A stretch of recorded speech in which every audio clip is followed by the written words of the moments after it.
আসসালামু আলাইকুম আমার ভাই ও বোনেরা, আপনারা সবাই কেমন আছেন? এই ভিডিওটা একটু ধৈর্য সহকারে সবাই দেখবেন।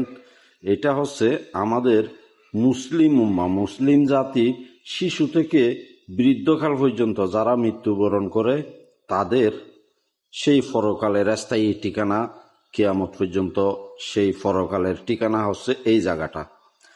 মানুষ যত বড় কোটিপতি, শিল্পপতি, যত রকমেরই হোক না কেন, আপনারা যত রকমের প্রভাবশালী আমরা আছি দুনিয়ার মধ্যে বসবাস করি, হিংসা নিন্দা সবকিছু যত কিছু করি না কেন, কিন্তু জীবন শেষে, এই যে জীবিত জীবন শেষে পরকালের জন্য এইখানে কিন্তু অবস্থান সবার করতে হবে।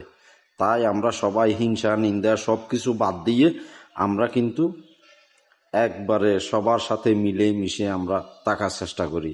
সবার কিন্তু পরকালের এই জায়গার মধ্যে যাইতে হবে। এটা হচ্ছে সেই আমাদের মুসলিমদের জীবিত কালের পরের জীবন কিয়ামত পর্যন্ত এখানে কিন্তু সবার থাকতে হবে। এই কথাটা কিন্তু মনে রাখতে হবে। যাদের মনে নাই তারা কিন্তু কিছুই করতে পারবে না।